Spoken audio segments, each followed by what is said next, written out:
ಅಂಬೆ ಹೇಳುತ್ತೈತೆ ಮತ್ತೆ ಹೇಳುತ್ತೈತೆ ನೀನೇ ರಾಜಕುಮಾರ.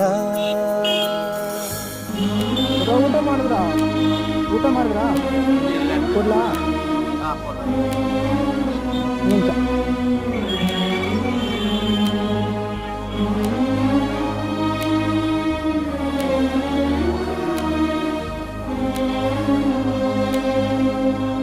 ಯಾವ್ದು ನಿಮ್ಮದು? ಯಾವರು? ಹತ್ತಿರಲಿಲ್ಲ. ನಿಮ್ಮ ಹೆಸರು ಏನಂತ ಗೊತ್ತಾಗಿಲ್ಲ. ಸರಿ ಸಿಗೋಣ, ಮತ್ತೆ ಬರ್ತೀನಿ, ಕೊಡ್ತೀನಿ ಬಿಡಿ ಮತ್ತೆ ಯಾವಾಗಾದ್ರು. ತಾನೇ ಉರಿದು ಮನೆಗೆ ಬೆಳಕು ಕೊಡುವ ದೀಪವಿದು, ನಂದ ದೀಪವೇ ಇದು. ಚೆನ್ನಾಗಿದಾ?